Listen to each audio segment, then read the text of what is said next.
Ok, ¿qué tal? Buenos días a todas y a todos. Bienvenidos a este encuentro del día 24 de enero del 2022. Estamos hoy en nuestro curso de Literatura Española 2. Nuestro encuentro del día de hoy tiene que ver con el curso que tiene que ver con literatura y realismo, ¿sí?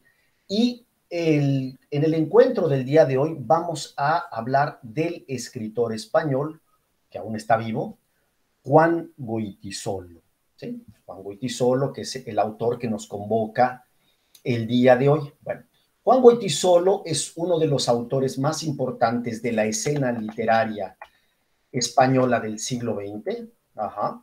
Es un escritor profundamente significativo, premiado, fue premio Cervantes. Ajá.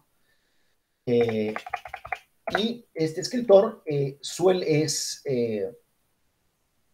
pertenece a lo que se denomina en España, eh, perdón, ya falleció, ¿no? Eso es lo que se denomina en España un escritor de la generación del medio siglo, la generación de 1950. ¿Por qué se le denomina generación del medio siglo? Porque son los escritores que empiezan a escribir en los años 50 y que nacen ya marcados por estar en el corazón del franquismo, ¿sí? Y que todavía trabajan de alguna forma con las estéticas realistas, ¿sí? Es decir, comienzan trabajando con las estéticas realistas y después, claro, como empiezan ellos a publicar en los años 50, pues van a seguir evolucionando de acuerdo con el momento literario, los momentos históricos, los momentos políticos, ¿no? Y su forma y la forma de su escritura va a cambiar profundamente, ¿no? Bueno, sin embargo, este escritor se torna absolutamente notable a partir de los años 60, es decir, es a partir de la década de 60 cuando realmente su nombre gana notoriedad en el panorama literario de la literatura española y en español, teniendo en cuenta que también será un escritor importante para digamos, el grupo de narradores o de novelistas hispánicos de los años 60 y 70, es decir, autores que están de alguna forma en sintonía, ¿sí? Él es contemporáneo de los escritores hispanoamericanos de aquella época, de los cuales voy a hablar hace un momento. Bueno, los escritores de los años 60, ¿no? A pesar de que Goytisolo se ha considerado del medio siglo, o sea, comienza en los años 50, estos escritores de la década de 60 se caracterizan por pasar de las estéticas realistas de los años 40 y 50 para las estéticas que critican la representación en los años 60, es decir, a partir de los años 60 en las literaturas hispánicas hay un auge de experimentalismos, es decir, hay un auge de las formas de la escritura en las que se experimenta con formas, se experimenta con géneros, se experimenta con estilos, se hacen juegos estructurales, etcétera, ¿sí? Es decir, esos escritores de los años 60 van, digamos así, a reactualizar las formas literarias teniendo en cuenta lo que se estaba produciendo en aquel momento como vanguardia narrativa o como vanguardia literaria. Es decir,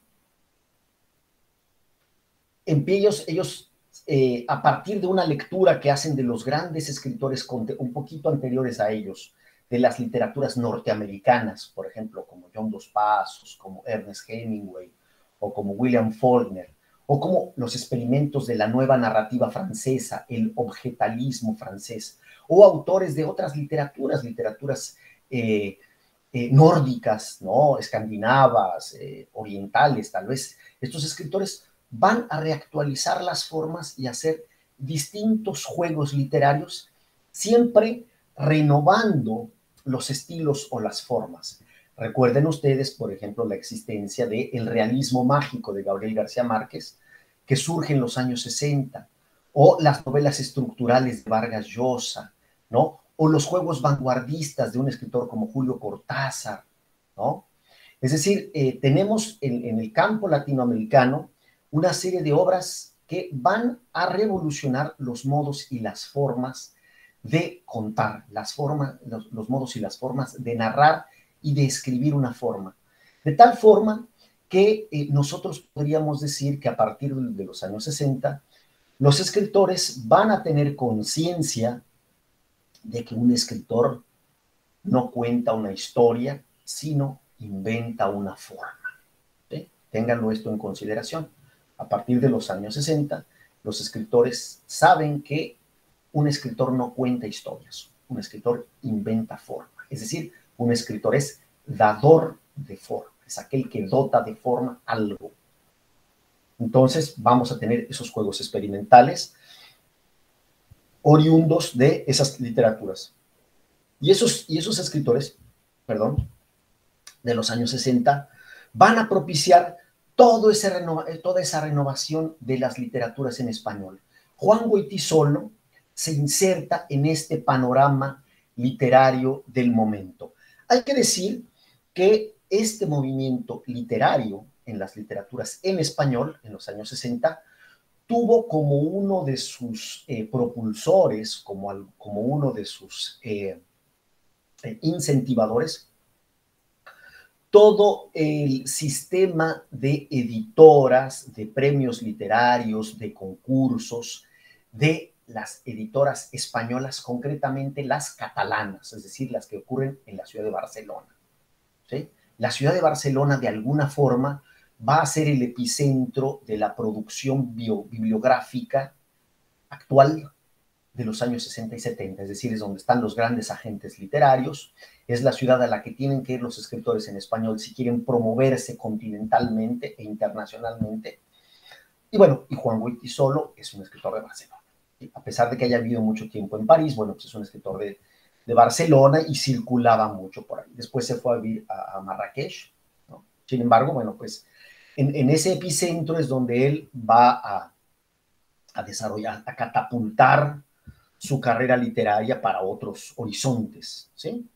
Con estas prestigiosas casas editoriales, ¿no? Como Planeta, Seix Barral, que va a ser probablemente la más importante de ese momento, ¿no? Actualmente, pues ahí siguen habiendo catalanas como Anagrama, por ejemplo, ¿no? Como la de Anagrama, ¿no? Entonces, bueno, en este clima editorial, en este clima cultural, ¿no? Además, recordemos que los años 60, bueno, pues son los años de la explosión de los movimientos estudiantiles, ¿no? Es decir, son los años de la explosión de una energía, ¿no? Del tiempo, una energía de un afán de renovación de las formas, de buscarle más frescura y libertad a la literatura, intentarle quitarle esa solemnidad que caracterizaba, que probablemente caracteriza todavía al realismo. Es decir, se trataba entonces de airear de alguna forma la, las formas literarias, ¿sí? Entonces, eso es lo que va a ser entonces esta generación de los años 60. Esa generación de los años 60 a la cual pertenece Juan Goytisolo va a hacer surgir por primera vez, yo creo que de forma sincrónica en el mundo hispánico, la idea de que por primera vez la literatura sería o estaría constituida por un campo específico de acción, es decir, sería un campo específico de acción. ¿Qué significa esto? Significa que, bueno, antiguamente, primero, la literatura como discurso específico tenía mucha proximidad con otros discursos de las ciencias sociales o de la historiografía, ¿no? Es decir, los escritores escribían ficciones y se relacionaba incluso, como nosotros vimos cuando hablamos de Galdós, con el periodismo, con los cuadros de costumbres, con alguna cosa muy gráfica, ¿sí? En los años 60 yo creo que ocurre por primera vez de forma plena la idea de que la literatura puede ser una práctica autónoma, es decir, que el lector puede leer una novela como novela, no como documento histórico, no como documento político, no como documento de denuncia, sino eminentemente como una aventura de la inteligencia y de la imaginación. Entonces, esa es la primera condición. La segunda es que hasta ese momento, y yo creo que todavía, los escritores en español vivían básicamente de hacer otra cosa, es decir, eran hombres de propiedades, es decir, la práctica literaria era algo exterior a su subsistencia, es decir, era una escritura, un conjunto de obras hechas por médicos, abogados, etcétera. O también podía ser que el escritor, para ser escritor, tuviera que ser un funcionario público, ¿no? O sea, el Estado, eso pasó también en Brasil, muchas veces fue promotor de la carrera literaria de muchos autores. Es decir, recuerden ustedes que en Brasil, bueno, João Guimarães Rosa, el autor de Gran Sertão Veredas, era un diplomático. João Cabral de Melo Neto, por ejemplo, Vinícius de Moraes, ¿quién puedo más decir? Bueno, Manuel Bandera, que tenía empleos públicos, etcétera, ¿no? Eso pasaba también en el mundo hispánico, es decir, el escritor podía ser también un funcionario público o alguien propio de las élites dirigentes desde el Estado. ¿Sí? A partir de los años 60 surge la posibilidad de que el escritor sea una figura independiente, es decir, que pueda vivir única y exclusivamente de su actividad creadora, de su actividad escritural. ¿Sí? Entonces, existe entonces la idea de que la literatura sea autónoma, sería porque será autónoma como práctica discursiva y autónoma en el sentido de que el escritor es escritor. ¿Sí? Eso, como nosotros lo sabemos, no es exactamente así. Sin embargo, porque los escritores hasta el día de hoy probablemente hacen otras cosas para poder vivir de la escritura. ¿Sí? No es todo mundo que consigue hacerlo. Pero surge esa posibilidad en los años 60 para algunos escritores, ¿de acuerdo?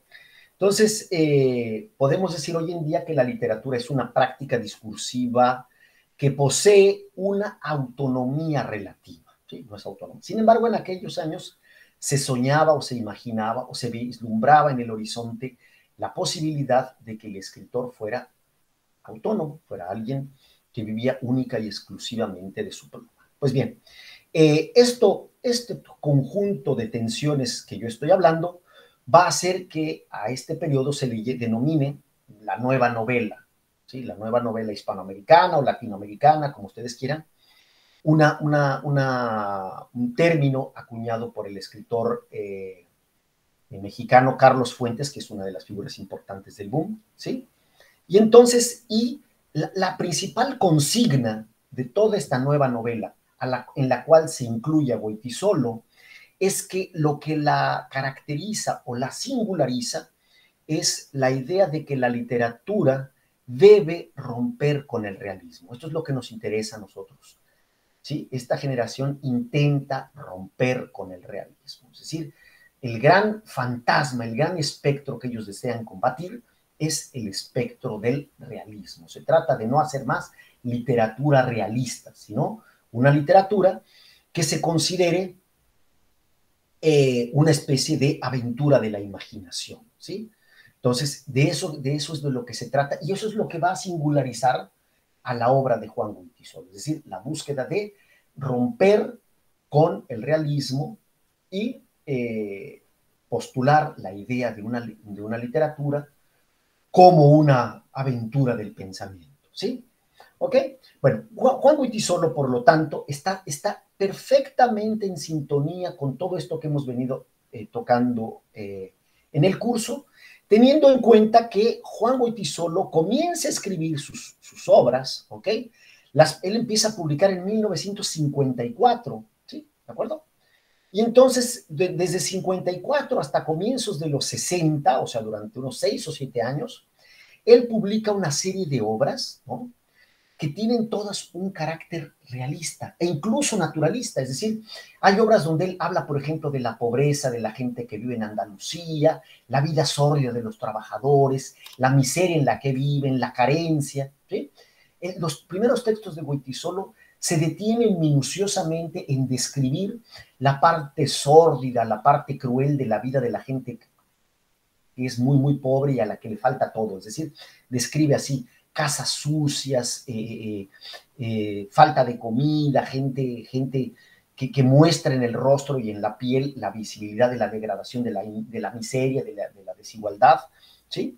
Eso va a ocurrir en sus primeras obras. Esas obras están marcadas por una estética de un realismo muy duro, de un realismo muy feroz, de un realismo muy cruel, de un realismo sórdido, diríamos. O, para situarlo esto dentro de la historia literaria, de un realismo naturalismo. ¿Sí? Las primeras obras de Goytisolo de los años 50 están en sintonía con la España y las estéticas realistas duras de ese periodo. Sin embargo, ya a partir de los años 60, ¿sí? Él publica una trilogía que es la trilogía que nos interesa aquí ahora, que es la que es la trilogía de Álvaro o Álvaro Mendiola, que es el protagonista, que es un personaje, algunos críticos han intentado decir que es una especie de alter ego, o sea, un otro yo del escritor, teniendo en cuenta que algunas de las cuestiones biográficas de Goytisolo pues aparecen allí. Por ejemplo, Goytisolo es alguien que muy joven se fue a París, se desilusionó de la cultura europeísta, del eurocentrismo, y se fue a vivir a Marrakech y pasó toda su vida en Marrakech a partir de los años 60, sí, muy cerca de España. Entonces, él postula una mirada árabe, si es que eso existe, sobre la cultura europea. Es decir, él va a remontarse a las invasiones árabes a la península ibérica en el año de 711, ¿no? Y a la constitución de Al-Ándalus, y a partir de ese dato histórico, él va a reivindicar el lado sur de España, es decir, la herencia árabe, la herencia morisca, la herencia sensual, la herencia rica de imaginación de los cuentos de las mil y una noches, ¿no? De las literaturas propiamente imaginativas, el erotismo, su prosa va a ser una prosa que va a defender mucho la dimensión erótica del texto literario, ¿no? En consonancia con pensadores franceses como Georges Bataille, por ejemplo, ¿no? Holland Barthes también, ¿no? Que habla sobre el discurso amoroso, el texto como algo, expresión de la corporeidad. Entonces, a partir de los años 60, por lo tanto, Juan Goytisolo publica esta trilogía que se denomina la trilogía de Álvaro o la trilogía de Álvaro Mendiola, y que está compuesta por las novelas Señas de Identidad, Reivindicación del Conde Don Julián y finalmente Juan sin Tierra. Son las tres obras que componen esta trilogía, en la cual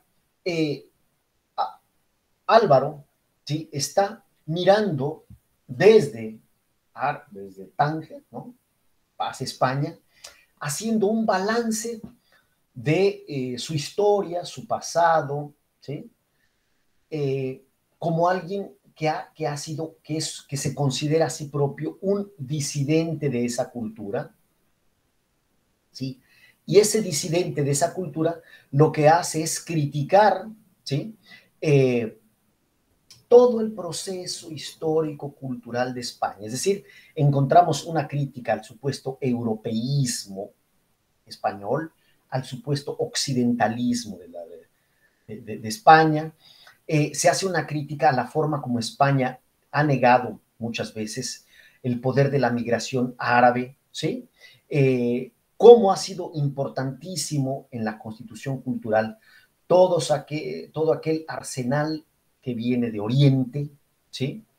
¿Sí? Y entonces él va a cuestionar, claro, y dentro de eso, sin perder la sintonía con sus primeras obras, pasar revista de la pobreza, la miseria, la exclusión, el autoritarismo, la violencia de Estado, etc. ¿Sí? Es decir, él coloca en estas obras este conjunto de tensiones que caracterizan a la cultura española desde su punto de vista. Es decir, Goytisolo se transforma en un gran crítico de la cultura española, de la cultura, por lo menos de la cultura tenida como oficial, ¿sí? Con esa cultura oficial que mira todo esto, o sea, lo árabe y todo lo demás, como si fuera puramente exotismo, ¿sí? Entonces, hay una defensa aquí de todo un proceso cultural. Sin embargo, y eso es lo que nos convoca el día de hoy, el gran mérito de Goytisolo es de que él hace esto a partir de la concepción de una literatura que es literatura, es decir, lo hace a partir de la idea del lenguaje, ¿sí? Goytisolo va a pensar, ¿sí?, que para criticar esta España, o sea, toda esta España que él critica, él dice, tiene su fundamento en una forma del lenguaje, es decir, en una forma de observar los fenómenos, de caracterizarlos, ¿sí?, de enumerarlos, ¿eh?, de una forma de concepción, es decir, él va a pensar el lenguaje no como algo externo a la conciencia, sino algo que es constitutivo de la conciencia, ¿de acuerdo? Él va a pensar que el lenguaje es, o sea, nosotros somos seres del lenguaje y no podemos pensar sino es a partir del lenguaje, es decir, a partir de las estructuras que el lenguaje nos proporciona. De esta forma, él va a cuestionar, por ejemplo, los discursos en los cuales se ha fundamentado toda esta ideología que él cuestiona. Entonces, él parodia esto, parodia discursos, parodia figuras históricas, como por ejemplo, uno de los filósofos o pensadores que más le interesa criticar a él es el vasco, el gran profesor Miguel de Unamuno, y esta idea existencialista de España. Entonces, critica esta idea existencial de España, la idea de buscar una España profunda, la idea de buscar, critica todo esto de buscar una idea, una España atávica, tradicional, tradicionalista, ¿no?, que recupere una supuesta grandeza. Él, Goytisolo cuestiona todo esto, ¿de acuerdo? Entonces, él va a hacer toda esta crítica a partir de cuestionar el lenguaje y la gramática a partir de la que se construye esto. Por lo tanto, vemos nosotros que su texto literario cuestiona la existencia inclusive de un texto literario correcto. Si ustedes observan las obras de él, ¿sí?, la obra que conseguí disponibilizar para usted, vean ustedes que la obra está llena de juegos tipográficos, altera los márgenes, cambia de persona, es decir, él altera lo que se denominaría el texto literario correcto, entre comillas. ¿De acuerdo? Entonces, Goytisolo lo que va a singularizar a la obra de Goytisolo es que en él la narrativa, más que ser realista, es una aventura del lenguaje. Y el carácter crítico de una novela para Goytisolo pasará necesariamente por cuestionar el lenguaje de la conciencia, el lenguaje público, el lenguaje que forma nuestras mentalidades, el lenguaje que forma nuestros discursos oficiales y el lenguaje con el cual también nos oponemos a la lengua del poder, ¿sí? Es decir, para Goytisolo, cuando nosotros utilizamos la lengua del poder, de alguna forma estamos reivindicando el poder, le estamos dando continuidad al poder. ¿Sí? Por eso yo puse en el curso que esta es la novela del lenguaje, la novela como aventura del lenguaje. Y claro, la crítica social permanece, la crítica cultural permanece, ¿eh? No hay una fuga de estos temas propios del realismo. Sin embargo, de lo que se trata es de hacer una crítica al y desde el lenguaje. Eso es lo que va a caracterizar a la obra de Goytisolo, como crítica social, pero al mismo tiempo como crítica del lenguaje, de ese lenguaje que nos conforma y que crea nuestra forma de ser y de estar en el mundo, desde nuestro cuerpo hasta nuestra conciencia, nuestros hábitos. ¿Okay? Hay que decir, ¿sí?, que esta postura de Goytisolo está en sintonía con un movimiento cultural e intelectual propio de los debates de los años 60 y de los años 70, que es lo que se denomina en filosofía el giro lingüístico. Es decir, él está en sintonía con todos esos pensadores que van a pensar que todos nuestros actos son actos que tienen que ver básica y esencialmente con el lenguaje. ¿sí? Y todo es, pasa, estos debates pasan por el lenguaje. En el campo de las ciencias sociales o de la historiografía, esto va a ser mucho más evidente. Por ejemplo, ya a comienzo de los años 70 va a haber una obra paradigmática en la historiografía de Hayden White que se llama Metahistoria, ¿sí? La imaginación histórica del siglo XIX. Ese es el título de esta obra de Hayden White. Y en ella lo que él hace básicamente es intentar demostrar cómo el discurso de la historia, es decir, el discurso que pretende ser objetivo, el discurso que pretende ser eh, lo más fiel y apegado a los hechos, pasa necesariamente por la literatura, pasa necesariamente por ser muy parecido a la forma en la que se crea ficción, ¿sí? Es decir, él toma la idea de los tropos, es decir, las figuras retóricas, a partir de las cuales se trabaja la literatura, y él va a exponer de manera bastante feliz que el discurso de la historia también es un discurso basado en tropos, en figuras retóricas, ¿sí? De tal forma que contar lo histórico, contar lo que ocurrió de hecho, pasa necesariamente por escoger y por utilizar figuras retóricas, así como la literatura. Es evidente que la historia no es literatura, ¿sí? Es evidente que la historia trabaja con otros elementos que no trabaja la literatura, como la distinción entre verdadero y verosímil, es decir, la historiografía se empeña en que todo lo que dice necesariamente está basado en fuentes no históricas muchas veces, es decir, va a tomar documentos jurídicos, testimonios, etcétera, elementos que la literatura no precisa para ser escrita. Es decir, un novelista no necesita explicar que lo que él pone está registrado en un cartorio, en un oficio de notas, ¿no? El historiador sí, entre otras cosas. Pero bueno, este trabajo de estos escritores, por lo tanto, tiene que ver con una época marcada por el giro lingüístico y que se observa tanto en las ciencias sociales como en el discurso de la historia, ¿sí? Es decir, hay una sintonía intelectual entre la literatura de ese momento y las ciencias sociales y la historia de ese momento. No son cosas que vayan disociadas. De tal manera entonces que con su obra, con esta trilogía, de la trilogía de Álvaro, Juan Goytisolo se transforma en España probablemente en la principal figura de la renovación de la narrativa de los años 60 y comienzo de los 70. ¿Sí? Él hace esta renovación de la literatura. Hay que decir que esta renovación todavía se encuentra enmarcada, todavía se encuentra situada dentro de lo que denominaríamos el modernismo vanguardista, es decir, la idea de que la literatura es un balance del pasado y la tentativa de llevar esto a otra síntesis, de llevar esto a otro momento histórico. ¿De acuerdo?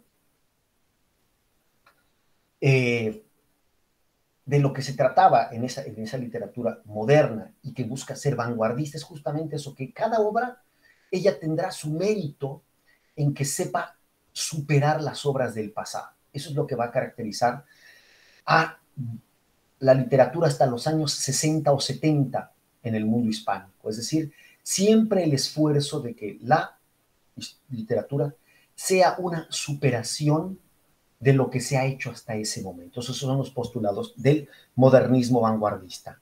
Sin embargo, a partir de los años 70, que ese es el módulo que nosotros vamos a ver en el próximo encuentro, esta idea sale de escena. Esta idea del modernismo vanguardista es criticada, es cuestionada, y a partir de los años 70 vamos a tener en la literatura española, hispanoamericana, en muchas de las literaturas, inclusive en Brasil, el recurso a postulados ya no del modernismo vanguardista. Nosotros vamos a empezar a tener obras que trabajan con la idea de la cultura de masas, con la idea de lo popular, con la idea de las formas, los géneros, los soportes y los estilos propios de la cultura de masas. Y eso nosotros lo vamos a ver en el próximo módulo que nos convocará en este curso. Bueno, termino por aquí. Espero que esta cápsula sea de utilidad para que lean la obra de Goytisolo y los artículos que están puestos en la página. Me despido y les agradezco su presencia y nos vemos en el próximo encuentro de nuestro curso. Muchas gracias y hasta entonces.